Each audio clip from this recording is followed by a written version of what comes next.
Marsha Blackburn and I had a great conversation yesterday. She was at this Trump account event. We had a brief talk with her. You guys in Tennessee, she's likely to be your next governor. Here was our conversation. Senator Blackburn, good to see you in person. Yes, indeed. It's a busy and a big day here. As you and I are speaking, the moms are represented on the stage. This is a fascinating concept and pretty easy to understand, but it's maybe something a lot of Americans don't know, and that's just the free market at work versus waiting for a handout from government. I love that that's the focus, using government to say the free market's the better way to go. That's what this is all about. Yes, you're exactly right. And all these babies that are born for the next 3 years are going to get a Trump account. And good for them. And people that have children and they're little kids and they want to start a Trump account, they can go to the IRS website and pull down Form 4547 and start that account for their children.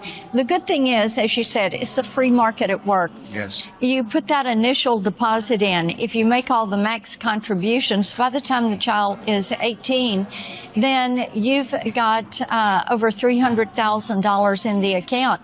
If you keep the account until they're 28, it's $1 million. So that's an education with no debt, or that's a house for individuals.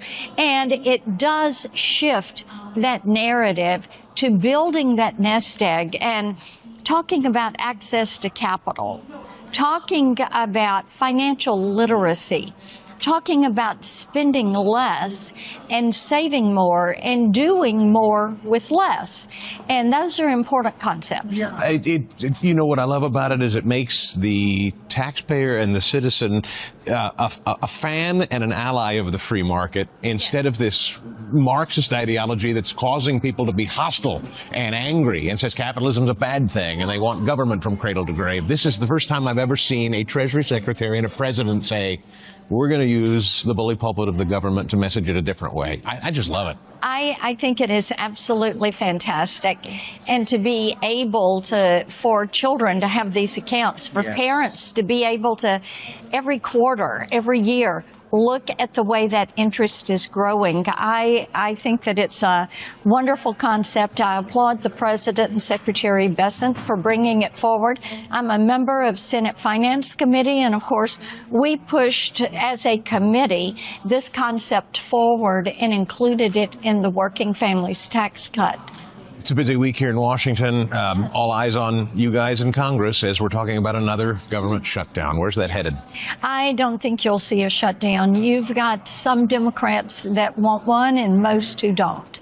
So being sure that we fund the government and get off the Biden budget and onto the Trump budget numbers is the imperative.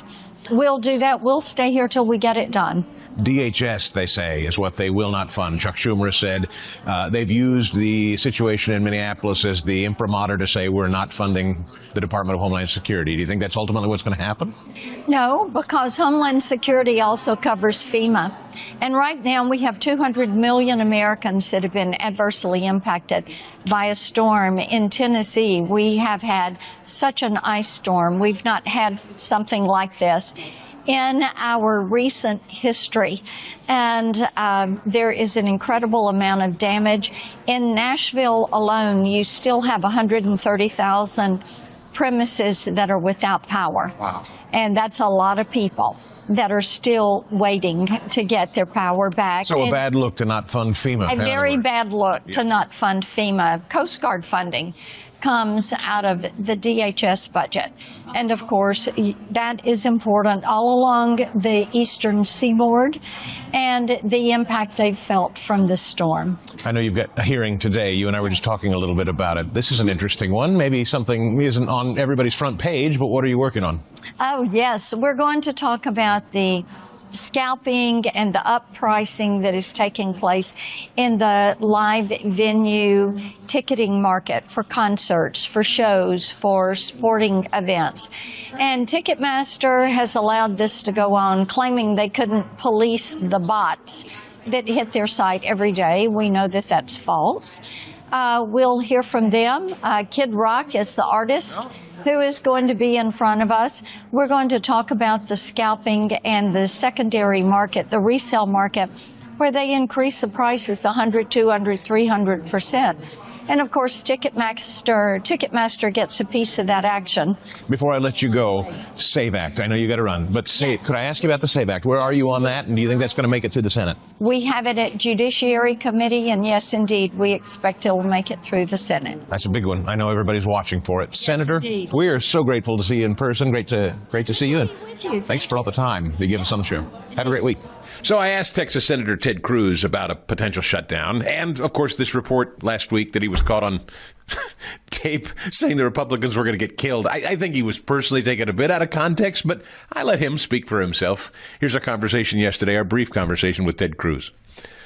Senator, good to be with you, sir. Always good to be with you, too. We know that this event, I talked with Marsha Blackburn a little while ago and Joe Livornia too. What I love, and I know you love, is the fact that this is a celebration of the free market. It's very rare that we hear government celebrating the free market. Look, these Trump accounts, I think, could well be the single most important part of the working families tax cut that we passed last summer. I was privileged to author this provision, to write this law, and this is going to change the entire country. Starting on July 4th of this year, every child in America will have a personal investment account open for them. Newborn kids will have it seeded with $1,000.